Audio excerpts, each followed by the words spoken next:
Hey everybody, welcome back to the Antisyphon live stream. We have this on every Tuesday and Wednesday about this time. If you're watching the recording, thanks. I appreciate that. If you're watching live, then hello. You can participate with us in the chat as much as that you want to. I just got back from vacation, so I'm still getting into this. And I also changed around my entire office and stuff, and everything's gone. And we now have an office that we go to, but I'm not because I'm here today. And so, I'm okay. I'm fine. Everything's okay. We got Nathan Sweaney with us. We got Ryan, who makes us go large whenever he wants to hit the button, and then yes, just like that. You called for it. I had to. You called for it. And then we look at ourselves. So Ryan, enlarge. Make it awkward. Yes. All right. But we got Nathan Sweaney here with us today. Nathan, am I saying your last name right? I didn't hear. How'd you say it? Sweaney.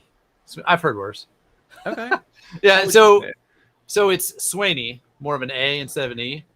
But yes. Literally nobody in my life has ever pronounced it so correctly. So okay. My grandpa used to say, you can call me whatever you want as long as it's not late for dinner. Okay. All right. So John Strand comes from South Dakota, and he says Dragon and big. It's always like a hard A. And so whenever we get the chance, we highlight the word Dragon and big and swig. Big. Things. So. We've got a couple Canadians over at Secure Ideas, and or former Canadians anyway. And yeah, we got lots of bags. Whenever he's like, we need to put this in a swig bag. We're like, swig bag. I love it. Damn it, John. All right, so Nathan, you're here awesome. to talk about Defcon. I've been to Defcon. I was at Defcon before. It was cool. No, I was definitely not at Defcon. That was a while back. I think I started at Defcon 24 or 25 or something. Okay. I did catch a flight from Europe. So I was in Europe for vacation, and I flew straight from Greece to go to Defcon for the very first time. Oh, man. That's exhausting. Which the time zone change, I ended up being up for 29 straight hours. And then when I finally did go to sleep, I slept for 14 straight hours, which was memorable.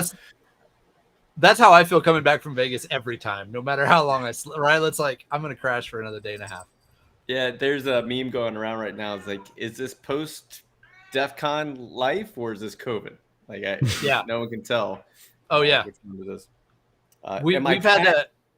Oh, what? Go ahead. Sorry, I was gone for a week, so my cat is very clingy and mouthy, and so I'll go on mute when you're talking. Awesome. Yeah, we took our whole technical team. We were gonna have a big party in 2020. It was our 10-year anniversary, and let's rent a house and do Vegas. And we had a bunch of people that hadn't been to DEF CON before, but then COVID, right? And so they gave us a 2-year extension on the house. So this year it's like, all right, who wants to go? I think we took 13 or 14. So far we've had 1 test positive for COVID, and I'm assuming the rest are just a matter of time. We'll see. Hopefully it's not too bad. So weirdly, I rented an Airbnb in Vegas 2 years ago. For 2019, I was doing it for a bunch of testers, and I had to become a part owner at the house, because at the time the law in Vegas is only owners could be a part. Interesting. So we ended up owning 1 share of this house. How funny! I have no idea what that means. Yeah. Did you have to sell it back after when you checked out? That seems very complicated for people who rent houses. As I was pitching it to our accountant, I was like, we own 1 share of a house now in Las Vegas, and she's like, I don't know how this works. And I was like, I don't either. But when I got there to get everything set up, they had signs everywhere that says, if the cops come to the door, this is what you say. It's like, that sounds so really sketchy. Oh man. So yeah, no, I know the casinos are pushing really back on that because they make money from people staying there.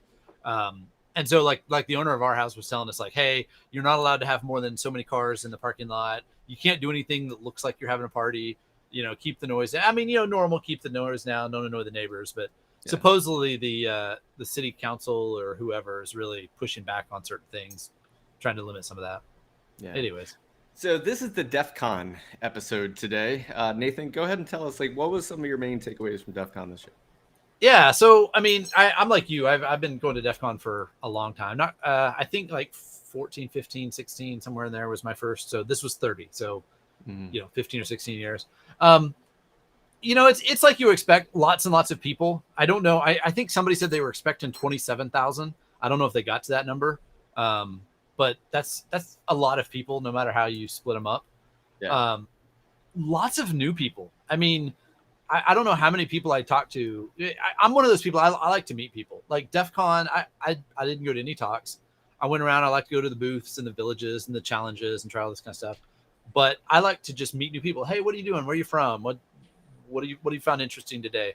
And it's amazing how many people I will meet that then later end up being a good friend, or somehow we interact in the industry. But I'm amazed how many people were relatively new. Like they've gotten into security within the last 2 or 3 years. This is their first Defcon. I know it's always been that way to some degree, but I felt like this year was significantly larger than before. I see the comment, Captain Crunch over there.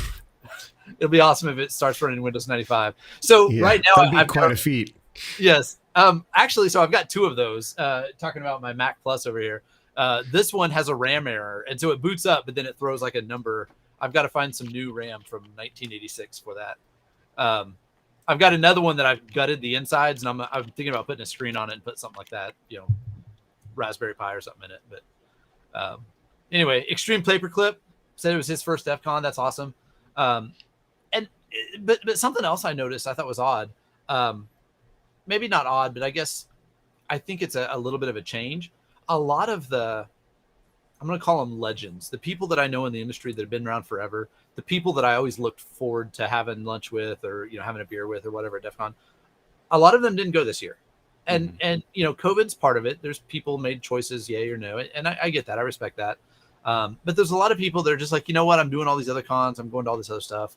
DEF CON's not as high a priority for me anymore. And I think that's a little bit of a shift from what we've had in the past, where DEF CON was always kind of the family reunion, and the industry was small enough that, people weren't necessarily there for the talks. They were there to have a good time with their friends and family. And now it's become a little bit more of this is a really big con that I don't know. I don't know what that plays into, right? I think there's a lot of focus on training. For folks that haven't been to the conference, there's a lot of villages. And so, like years ago, they had the voting machine village, and it was the area where if you wanted to do anything with voting machines, if you were interested or had some experience or knowledge, you could come hang out in that place and share what you knew. They had some voting machines you could tear apart and stuff like that. That type of thing has expanded just incredibly. So, I mean, you've got some of the traditional ones that have been around for a while, the hardware hacking village and AppSec, and there's a red team village and a blue team village. But now we've got things like the misinformation village. There's a retail, like point of sale village, payments village, privacy village. I thought that was interesting, just how many different pieces there are of people trying to do different things. Well, it's almost like DEF CON is the platform. Yeah. DEF CON's the platform. You're going to get everybody there. It's almost like a shopping mall. You have all the places you can go that make sense for you. Like the first time I went to DEF CON in 2015, like the villages threw me off because I wasn't used to it. And so when you get there and you start looking around, you're like, oh, this is a thing. Like a friend of mine said, I was speaking at the ICS village. And I was like, oh, so I went to see it. And at the time, ICS village was kind of small. And it was like him talking to 7 people with a screen and a projector. And I was like, what is this? Right. But over the last 7 years, like the villages have caught on. They've become like their own. It's like a con within a con. It's like you become one of the village people. Especially in Vegas, right? I mean, no, I mean it's more than a con in a con. It's like 30 cons within a con, right? Like it really has become this, like, here's this specialized focus thing. If you're interested in this thing, somebody asked about a car hacking village. Yeah, that was, they had at least, I think there was a Tesla and some other electric car there that were open and you could hack at them and take apart and stuff. And then the aerospace village, I don't know if that was new this year, but it was easily the most active village. They had representatives from Boeing and I don't know, a half dozen other aerospace companies. So one thing is, like, when I, like 7 years ago, wanted to sponsor DEF CON, there was no booth. There was no, you can't sponsor like a table and no like corporate village. The villages kind of got around that a little bit. Yeah. And they're good because they're coming and bringing things, they're doing recruiting and all that stuff. But definitely, like, when I want to sponsor something, it's probably, I'm going to sponsor a village. I'm not going to sponsor something at DEF CON. Yeah, and that's always been a traditional thing. There's a vendor area, you can sell stuff. Secure Ideas, we sold T-shirts there. Gosh, I don't know, 5 or 10 years ago. But yeah, you're right. You couldn't just corporately sponsor stuff. But now it's basically what's happening. And I'll be honest, like I think it's a good thing. And here's why. Like one of the other things that has worked out really well in the villages is the capture the flag type training events that are really focused on helping you learn new skills. And so the IoT village, I don't remember who the sponsor was. Clearly, maybe their sponsorship money didn't work out so well if I don't even remember their name. But they had like 50 Microsoft Surface tablets with keyboards and everything. And they had a really well-developed IoT training system. So you could learn how to reverse firmware. You could learn how to, interact with web interfaces and do some basic web-based detection of problems. I don't remember what all the weather was. There was like 4 or 5 different categories. And it was all beginner level stuff for the most part. Like it walked you through downloading firmware, running binwalk, learning how to extract the keys and do different stuff like that. But it was really well built for folks that are trying to get into this area. Aerospace was the same way. You talked about recruiting. Amazon, AWS was there. They had some kind of little capture the flag that was designed to teach you. It was a little corporate-y. I mean, it was like, go start an EC2 instance, go create an S3 bucket, right? It's like, all right, this is their training program for how to use AWS. But it was also designed a little bit around, hey, here's this security incident thing. What tools can you use to help find the problems and stuff like that?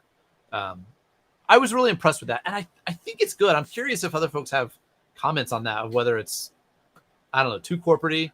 Have we sold out? Is Defcon like the sold out corporate con now? Is it the hybrid? Like it's a hybrid. Maybe. Yeah. So a couple years ago, a friend of mine was doing the car hacking village, and I know, let's just say it's a rumor that one of the cars they were using was rented. Like that was not the intended purpose of that. Oh no. But it's nice that like Tesla brings their car and says, go ahead and hack it. Do your worst to it. Because in a way, like that's free. It's like a free bug bounty program for them to just come and bring their car. For the attendees, they're like, wow, I get to hack a Tesla. But for the Tesla, they're like, yes. Yeah. Tell us all the things you can find. Well, and that's kind of the way the voting machine thing worked out. When that first started up, people were like, oh no, we got to hinder this and prevent this and whatnot.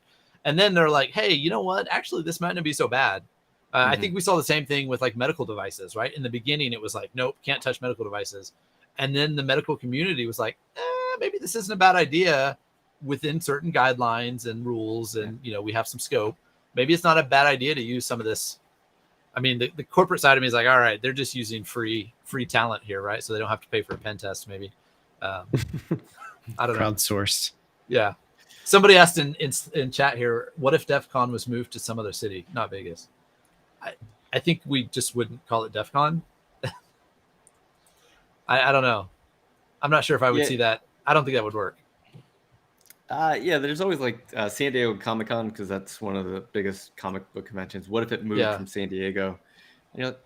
Yeah, I guess. It's not just the con, it's what you do at the con. Like you have your traditions, you have your rituals, you go to Batista's Hole in the Wall on Fridays, you go to the Hoffenfass on Saturdays. Like it's not just DEF CON, it's all the things you do because you only get to do this one time a year. And for new people, they're creating new traditions, but it's like they're being introduced to these places by the people who've been going there for years. So I don't know. Exactly. Yeah. And I mean, I think that kind of goes back to the whole, friends and family, small industry thing versus where we're going, where it's bigger. And I don't know, maybe we're the old fogies that are just stuck on that tradition and don't want to lose it, but I don't want to lose it. Yeah. Like we wouldn't move Wawa's Hackin' Fest from Deadwood. Like Deadwood is a part of Wawa's Hackin' Fest. Like you go to Deadwood for Wawa's Hackin' Fest. And you can move it from like Reno to San Diego though. Like that's way west. That's different. It's totally different. So different letters. Yeah. Oh man. No, so one thing that I think is good, no matter how we look at it, because there's a lot of the corporate sponsors thing, the focus on challenges and training and all this, the expanding villages. I feel like there's so much focus put towards we hear about the skills gap, right? Like there's this, we have all these jobs and not enough people to do them. We need so many more security professionals. I think what we're seeing is a natural response to that, of not just companies, but folks in the security industry saying, how can we have all these new people, how can we get them up to speed quickly? And how can we, people that maybe want to transition to security, what options can we make available for that? I think a lot of what we're seeing is a result of that. That's my thought. It's here's all the things I wish I would have had when I started. Mm-hmm. And there's some people who go, well, I didn't have it, so you don't get it. And then there's other people like, well, I don't want you to suffer like I did. Yeah. And so I think there's a lot of people, that's why there's so many villages training and doing so many things, is because it's an opportunity for people to give back to the community that they didn't have someone, or they did have someone and they're like, that was so beneficial to me, let me do it to somebody else. Absolutely. I mean, I got into security in the point of sale industry, and I spent 8 years working for a company. There was nobody to talk to. I mean, this was beginning of PCI, back when the card brands had their own programs and whatnot. And hey, you're told to do this. How do I do this? I don't know. There's nobody to talk to. Now I work with an association that works with that industry, and I'm like basically free consulting for their members. So if they have questions, they can call Nathan and say, hey, how the heck do we do this? I'm like, oh, that's easy. Here, let me show you. Or here's this company that can help you. Or, you know what, here's what that PCI thing really means. I think finding more and more ways like that where experienced people can give back and help people come up, I think that's necessary. Yeah. I'm just looking over the chat real quick to see if there's anything I'm missing. Yeah. So one question, I'm going to put out a challenge there. I'm going to put out questions to see what people think. There's been a lot of contention about whether or not there is such a thing as entry-level jobs in security. I've heard the argument, and maybe at times I've even made the argument, that it's almost impossible, if not very, very difficult, if not impossible, to start in security, right, without other experience and relevant, whatnot. I've heard other people say it's just like any other job. We just got to train people the right way and give them the tools to get started and whatnot. What do you guys think about that? Do you have an opinion? So we'll wait for the chat to catch up. For years, I got started because I worked with Ed Scotus, and Ed Scotus is a teacher. He's an instructor, and he came in and the one of the things that we would tell people who wanted to become pen testers is become a sysadmin, because you learn how security is really gets done. Yep. And since you know how security really gets done, then you know how to, you know what to look for. Because you're well, this is the way they say to do it in school, but this is the way that people do it. And so if I'm pen testing a company, I want to think about how people actually do security instead of how they tell you to do security, which is completely different. I don't know if that's still the same. Having that base level skills of here's how computers work, here's how users use computers. My wife started in security in the help desk. And one of my favorite stories that she ever told me is that she had a user call in and say, hey, I need to fix this thing. It's in Microsoft Word or something like this. And my wife took remote access to her computer, went and clicked on the help inside the actual program, typed in the same question that the woman had, and then it popped up and she said, here you go. Here's the answer to your question. And let me Google that for you.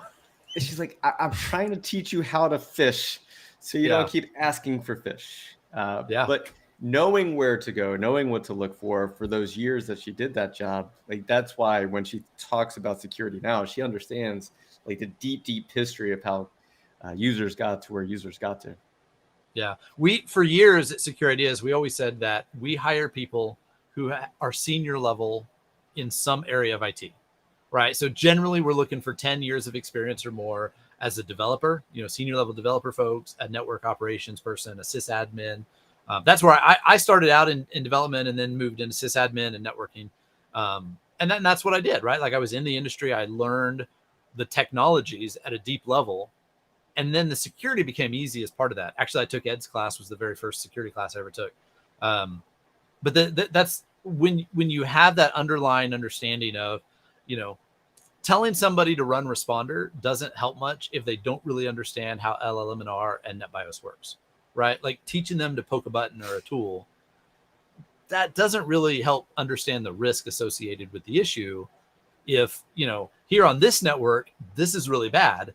On this network, that's fine. You've got to understand why those are different. And I don't know how to teach that very well outside of just experience. Yeah. Whenever I play Backdoors and Breaches with a team, like I will, bring up the card for Ella M&R, and I'll ask people like, hey, do you know what this does? And generally, like, one hand hesitantly gets raised. Nobody wants to admit it. Yeah. Cool. Do you want to explain it to everybody else? I'm like, geez, no. And I was like, and that's okay. Like, it's okay that you don't know this because we're going to learn it right now. But a lot of times you don't know what you don't know until you have a reason to learn it. Yeah. Looking at the chat, a lot of good chat going on. Yeah. I saw somebody mentioned their first job was a SOC. And in the past, I can't remember what I said. I said something that was taken horribly wrong on a webinar like this about SOC jobs, because I never worked there, but I've got a lot of friends who, that's where they started as SOC analysts. And there's some people that love that. That's their thing. Like, I've got friends that they've been doing that for a decade and they just love it. That is not my thing at all. Like, not my thing. But I think a lot of folks are like, hey, I'm going to get in security. Maybe they're going to get a degree or whatever. They do go through some program and they get stuck as a SOC analyst, whether they want to or not. That's the only entry level thing they can find. And then they get burned out after 6 months because they're like, I thought I was going to do cool stuff. I hear about sexy pen testing and I hear about the cons and I hear all this stuff. And I'm staring at these logs every day. I'm going to go be a musician, right? Like I don't know. I recognize the challenge there. Yeah. Let's see. Extreme Paperclip says entry-level InfoSec jobs. Obviously, it's a good way to enter. But if someone has a self-driven passion for InfoSec and they work hard to learn by doing hands-on courses, hack the box, try to hack me, then I believe the only barrier is HR software that throws the resume right into the trash. Just my thoughts. It's a good point. John always talks about, like, he doesn't know if we have degrees. So John Strand owns Antisyphon and Black Hills. He's like, I don't know if any of the people on my staff have a degree. Do you know if they have a passion for the work that they're doing? And absolutely. But like, John personally hires pretty much all of us. It's hard for most companies to do that. Like, once you get to a point where you don't even know the employees you're hiring, you just have to go based off of what the resume says. Yeah. Well, and it's funny you mentioned that. Kevin, our CEO, doesn't have a degree either. And I think probably only about half the company does. Honestly, I don't remember for sure either. I will say this as someone who hires a fair number of our folks, or at least part of the interview process.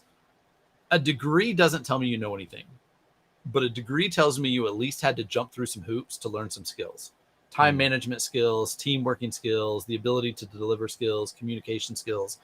It doesn't mean that you've perfected those or are good at them, but you at least jump through some hoops.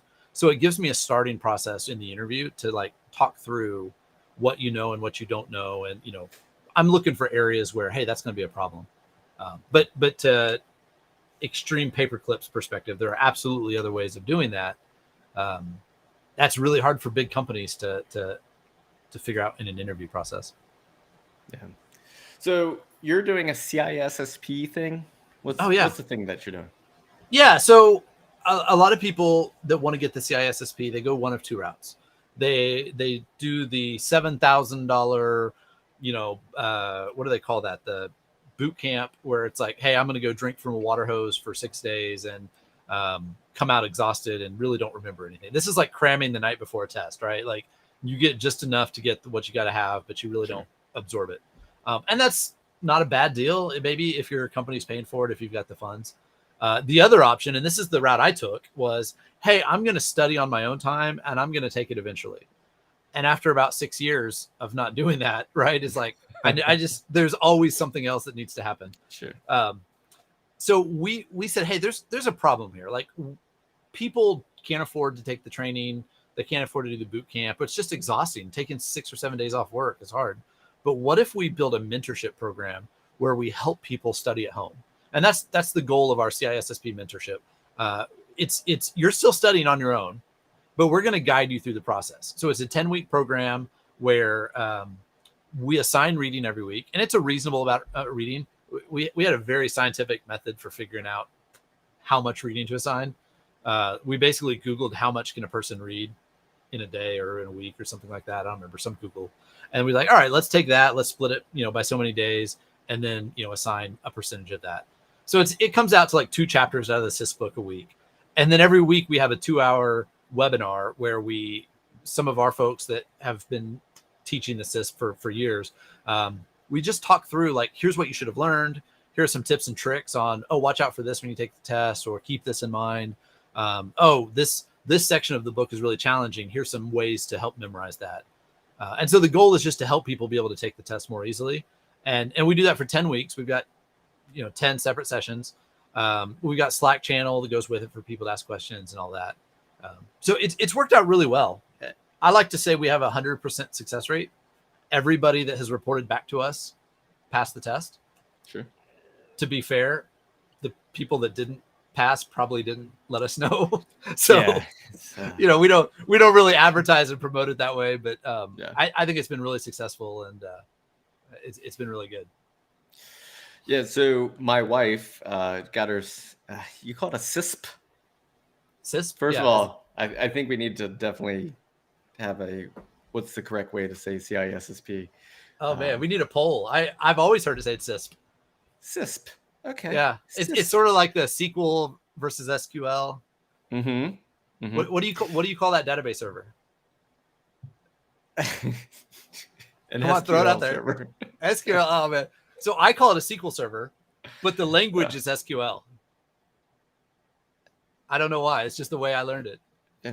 Oh, back to that 100% thing. Has anyone else heard this? I'm going to derail this whole conversation real quick. Someone recently told me that when they say the rain forecast is 50% or 30% or 70%, what they mean is 100% of 70% of the area is going to get rain. No. Yeah. Really? So like in your zip code, 100% of 70% of the area. So if it says 40% chance of rain, what it means is 40% of that place is going to get 100% rain. Like we're 100% rain for 40% of the area. That's the way I've always taken it. So of a certain geographical area, if it's 40% of that area is going to get rain, guaranteed. Yes. As opposed to but that's the same as each individual point has a 40% chance of being within that area, right? Yes.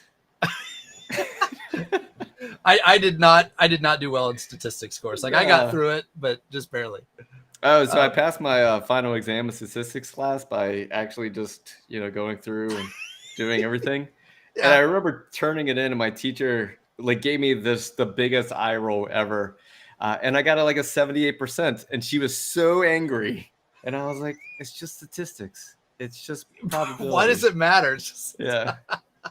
That's great. All right. You're doing the CISSP. Yep. Yes. One thing I want to emphasize on that is it is part of the Pay What You Can program. We've been doing that for several years. Stole the idea from John, borrowed the idea from John. How about that? But so whatever you can afford to pay, there are costs for the books. There's 2 big books that you get as along with it. So I don't remember what the number is. You can look it up on the website. If you pay whatever that minimum is, we'll ship you the books. If you pay less than that, you got to get the books on your own. Sure. But one of the coolest things that I've seen is folks that have come back to us after they passed the test and said, hey, I wasn't able to pay for this. I just paid the minimum. I got the books or whatever, but I'm so thankful. I want to pay for somebody else to get the books. And so we've had some folks come back after. It hadn't happened very often, but we've had a couple of folks come. It's sort of like when you're in line at Starbucks and you pay for the guy behind you, pass it along kind of thing. It's sort of like that. We're seeing people say, hey, I want to invest in somebody else that's trying to up and come. I'm gonna pay for their book. So I hope to see that trend continue. I think it's pretty cool.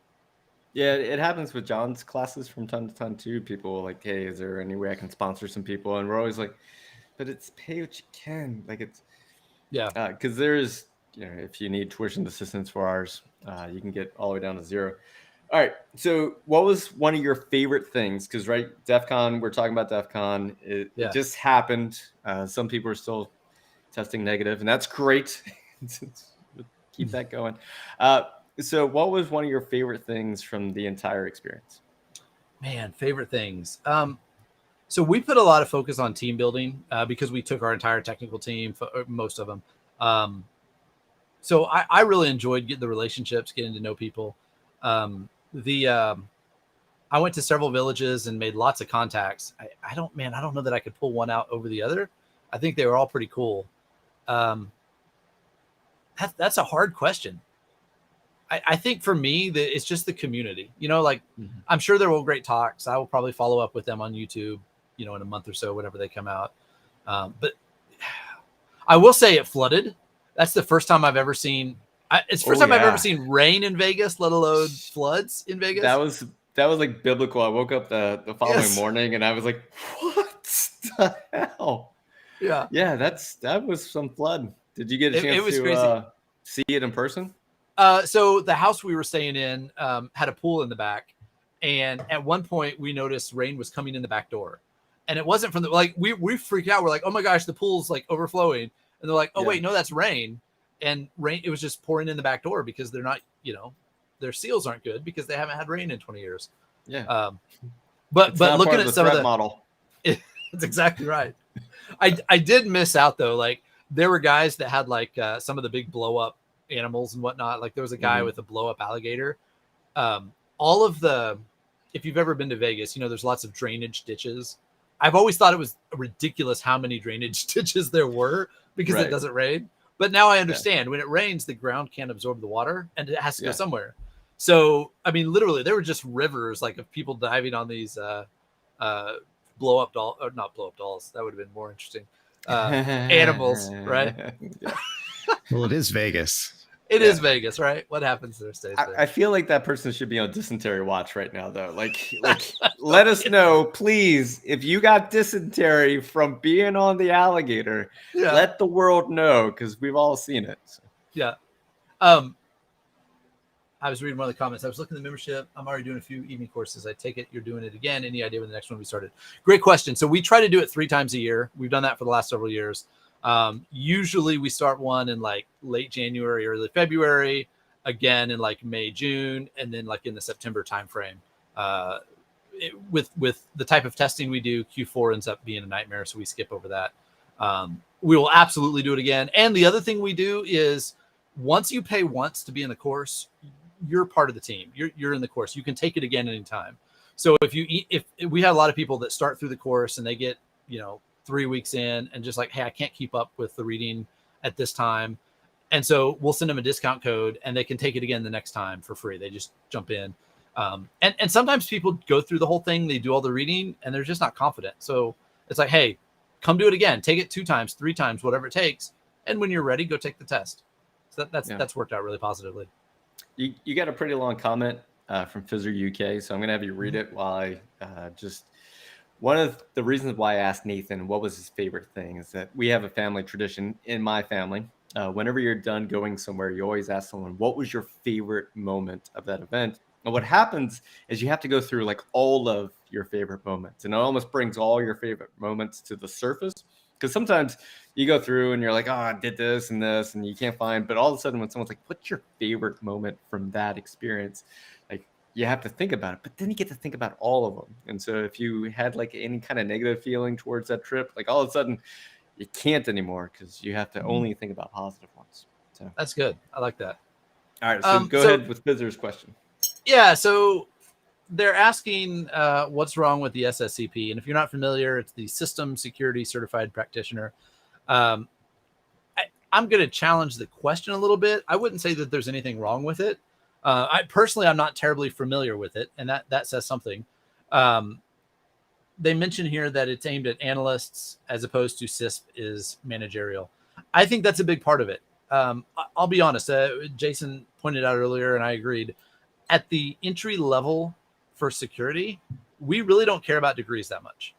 And, like I've had friends say, hey, should my kid, he just graduated high school, should he go and get a degree or should he just go get a job and get experience? And I look at it and I'm like, well, both. I worked my way through college, right? Get experience while you're getting the degree, and then you get the best of both worlds. And that's a challenging, but that's the best way to do it if you can. Here's the thing. When you hit, I'm gonna make up an age and say 40, and you're ready to become less technical and move into management stuff, that CISSP is a significant gatekeeper. You are not going to move into a management position at most organizations unless you have the CISSP and or some type of college degree. I think that's changing, and I think we're going to see that continue to change. But for larger organizations, it's still going to be a gatekeeper. And so for a technical person and maybe someone who's in their mid-20s and expecting to be technical for the next 10 or 20 years, absolutely the SSCP is a worthwhile cert. It's just not as valuable long-term, I think, as the CISSP is. Yeah. And some of that is a marketing problem for that degree. Like it's... Oh, absolutely. Yep. You know, not a lot of adoption. Not a lot of people have it. Not a lot of baseline of like, oh, well, if you have that, then you must be this kind of person. So what you bring up to, Nathan's good point. Like I didn't have a degree. I have an associate's degree in filmmaking, right? Like it's, what am I going to do with that? And I just, you know, at what point I was like, should I go to school and get a MBA or something like that in business, or should I buy a business? So I bought a business. I owned a business for 5 years. It was successful. I then sold it successfully. And then when I moved out to California and all this other stuff, once I got out there and I was looking for other jobs, not a single person cared that I owned a business. They wanted to see my degree. And I was like, that hurts. Like I had the skills, I had the qualifications, but there were so many gates that I had a hard time. And so I had to like invent my own way of doing it, but through networking and everything else. But so I'll challenge that a little bit and say, I think maybe your experiences are limited by the ways that you were trying to find the job. I think most people, not just in our industry, but in general, they go the route of, let me put together a resume, let me apply to these big jobs and whatnot, instead of working on meeting people and developing networks. So Jordan Harbinger has a great podcast. I don't listen to it much anymore because it's long, but he's interviewed some amazing people. Jordan Harbinger, if you want to look it up. He's interviewed a lot of security people too. It's really awesome. But he has he calls it his 7-minute networking course. And that's kind of a misnomer, but he basically teaches you how to build a personal network, how to meet people, how to get to know people, and how to, it turns out when you care about people and show interest in them, they kind of return the favor. And so building that, every job that I've ever gotten has come when somebody else said, hey, will you come work for me? Right. Like I've been very blessed, and I know that's not, that doesn't work for everybody, but I think having that network of saying like, hey, I'm looking for a job. Can you help me? Do you know somebody at this company? I think that is the better way to get to that point, so that you're not just saying, here's my resume and this is what I look like on paper. Oh, you don't have the degree. Well, screw you, hippie. I don't know. I know there's no one piece of advice that works for everybody. Yeah. One of the, like my wife and I, when we were doing the job hunting live streams, we always said the best jobs are the ones that aren't mentioned. Like they're not the ones that are out there. It's the one where someone's like, hey, let me build a job for you because I know you and I know what skills you have. But it takes a while to get there. Yeah. All right. So Nemesis. Oh yeah, Nemesis. Look at Jason figuring out how a username sounds without butchering it. There's a question there for you, Nathan. I see that. Go ahead. Yeah. So they're asking, do you like to see a bit of alphabet soup after candidates' names, or does that matter? Personally, it doesn't matter. I've never looked at certificates. I don't think, other than the CISSP, I don't think I have any active certs. I had a bunch of SANS stuff or GX stuff that I let expire. Everything else I think is expired over the years. I failed the OSCP for a stupid reason, and I'm not going to go into it here, but I missed it by 1 point, and it was like, at the time it was like $60 to retake it, and I'm like, screw it. I've been a pen tester for 6 years. Like, I don't need the cert. I was just taking it for fun to, do it with a friend. When I see a whole bunch of certs on somebody's resume, it's a way to ask questions. Tell me about these. Why do you have all these? If like, I know people that are, what do they call them? Paper tigers, where it's like, hey, they literally, their job pays for a SANS cert per year. And now they have 37 of them and they have to maintain all that. Do they really know deep technical knowledge in all 37 of those areas? Probably not. But there's something to talk about. Some people do, right? Like some people just collect those because it's paid for. Why not? I think it really depends on the individual. I can't speak to whether that helps that large companies get through or not. I don't know. So I got 2 questions for you as we wrap up. 1, what is your favorite thing about being a pen tester? And then 2, what's your favorite thing about being a teacher? So you can answer them in either order. All right. So being a teacher, I really like seeing people get it. Like when people are struggling, we teach a lot of classes in person. Companies have us come in and, whether it's network pen testing or my favorite is like when somebody who's a little bit confrontational and they think they know stuff and they're struggling to get a concept. And then that moment when they get it and their eyes light up, like right now, I'm picturing this guy that he thought cross-site request forgery was stupid. It's a made-up vulnerability. There's no point in it. This is dumb that we're even having to learn this. And through a lab exercise that we had in this class, I showed him what was possible. And then I said, what if this happened here and here and here? And, referencing some apps that he maintains. And all of a sudden his eyes are like, oh crap. Like you could see his like, that would be really, really bad. And I'm like, yeah, you got it. Like him learning to exploit it all of a sudden open. So I love that part of being a teacher. I also talk a lot. So being able to stand in front of people and talk is just naturally, I've taught my entire life. I teach Sunday school every week and I teach all kinds of things. So I really enjoy that. Being a pen tester, I like the nuance. So I wouldn't make a good auditor. I'm not check the box. You didn't do this. You didn't do that. You fail. I'm not a good compliance person. I do a lot with compliance. But I like the nuance of, hey, you've got this particular thing. And that would normally be a really high risk flaw. But based on this control and the way you're doing this, we can minimize the risk if you do this and this, right? Like, because there are times where business just has to get things done. Sure. Business can't be 100% safe all the time. You've got to take some risks. You've got to delegate your priorities in different ways.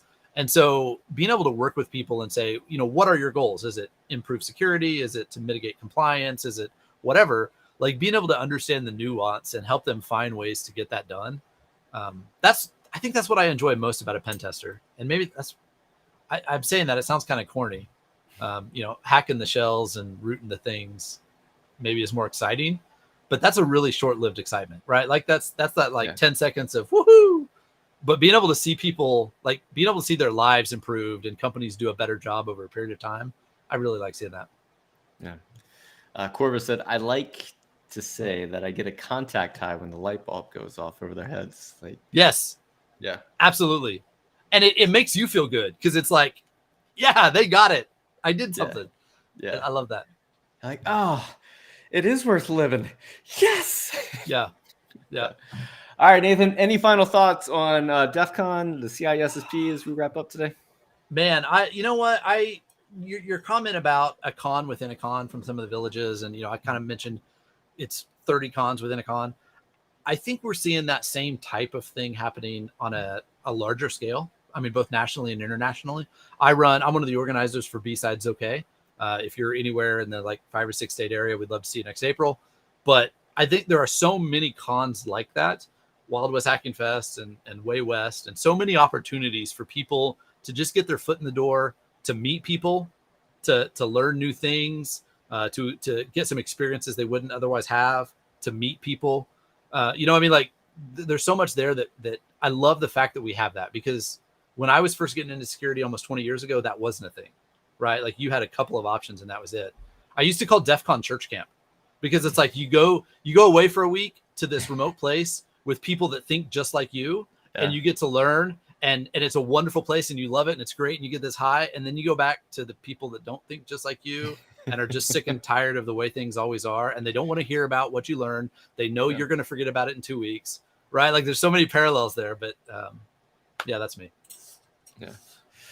And anything about the CISSP before we go? You know what? We don't really have a limit. I say that. I don't know if there's a limit or not. I'd love to see everybody on it. People learn in that type of environment when there's more people there. So even if you're kind of on the shelf, I don't know if this is for me or not, jump in and try it, because there's a good chance that you'll have some experiences or questions that will help other people learn. Yeah. And the bigger the community, our Slack channel has continued to grow, that we build that in. We've got a lot of people that passed the test 2 or 3 years ago, they still stay and participate because they get value out of helping other people too. Yeah, and we saw the same thing with John's class. Like, we would rather have 300 people in a class and just like for a little bit of money, than charge a lot and have just like 4 or 5 people in there. Because like 300 people is way more fun than having like 4 or 5 people in there. Absolutely. So I'm glad you guys are doing that. Pay what you can as well. Haircut. I live right behind you. Turn around. If you look over your shoulder, no, I'm in Tulsa, Oklahoma. I guess I never mentioned that. So if anybody's in the Tulsa area, look me up. Nathan, thanks so much for joining us. Ryan, thanks for keeping us alive, and that we do this all the time. We're back every Tuesday and Wednesday, so if you found anything beneficial today, it is always random. So we have no idea what we're going to talk about until we talk about it. So join us on Tuesdays and Wednesdays, or watch the recordings whenever you can. Nathan, thanks for your time today. Ryan, see you later. Bye, everybody. See you next time. Bye-bye. Ryan.